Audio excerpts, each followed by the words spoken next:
नमस्कार, मी कोच प्रभाकर कासार। आज मी तुमच्या समोर विज्ञान, संशोधन, तंत्रज्ञान आणि आपले जीवन या विषयावर माझे विचार मांडण्यासाठी उभा आहे। माझ्या सुरू होणाऱ्या व्हिडिओ मालिकेतील हा पहिला भाग आहे। मित्रांनो, जरा विचार करा, आजपासून 100 वर्षापूर्वी जग कसं होतं आणि आजचे जग कसे आहे। या दोन जगांमध्ये जमीन आसमानचा फरक आहे आणि या फरकाची सर्वात मोठी शक्ती आहे ती म्हणजे विज्ञान, संशोधन आणि तंत्रज्ञान।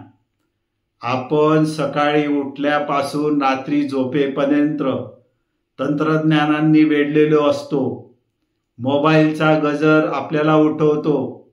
गॅस किंवा इंडक्शन शेगडीवर आपण आपला चहा नाश्ता बनवतो। फिल्टरचे शुद्ध पाणी आपण पितो। हे काय आहे? हे विज्ञानाने लावलेले, संशोधनाचे आणि तंत्रज्ञानाने दिलेले सुविधेचे फळ आहे। विज्ञान म्हणजे काय? तर निसर्गातील रहस्य समजून घेण्याची जिज्ञासा। हे असे का घडते या प्रश्नाच्या उत्तरातून विज्ञानाचा जन्म होतो। न्यूटनच्या डोक्यात सफरचंद पडल्यावर त्याला गुरुत्वाकर्षणाचा शोध लागला। ही विज्ञानाची देणगी आहे आणि या विज्ञानाला पुढे घेऊन जाण्याचे काम करते संशोधन। एका छोट्याशा विषाणूवर लस शोधण्यासाठी जगभरातील शास्त्रज्ञ दिवस रात्र एक करतात। हे आहे संशोधन। शेतीतील नवीन प्रयोग, जास्त पीक देणारी बियाणे तयार करणे, हे आहे संशोधन। या संशोधनामुळे आज आपले आयुर्मान वाढलेले आहे आणि अनेक आजारावर मात करणे आपल्याला शक्य झालेले आहे।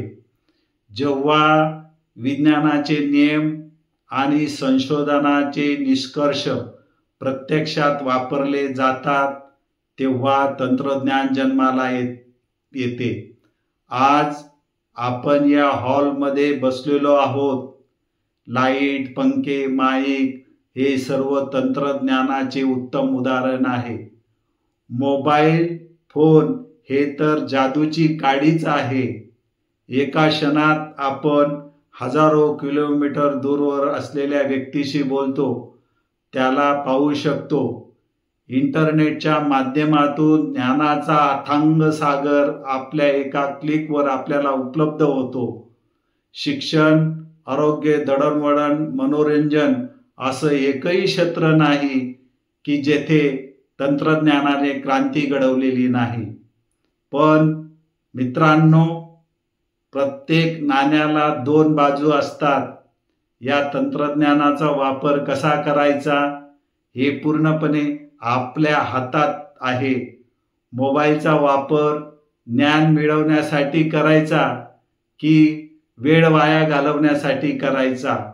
इंटरनेटचा उपयोग चांगल्या गोष्टी शिकायसाठी करायचा की चुकीच्या मार्गावर जाण्यासाठी करायचा? याचा विचार आपण करायला हवा। तंत्रज्ञानाचा अतिवापर आणि प्रदूषण यासारख्या समस्यांवरही आपण उपाय शोधायला हवेत।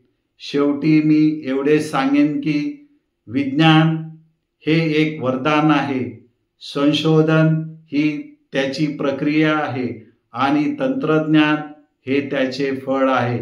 या तिन्ही गोष्टी आपले जीवन सोपे, सुखी आणि समृद्ध झालेले आहे। चला तर मग या ज्ञानाचा आणि तंत्रज्ञानाचा उपयोग आपण स्वतःच्या, समाजाच्या आणि संपूर्ण मानवजातीच्या कल्याणासाठी करूया। धन्यवाद।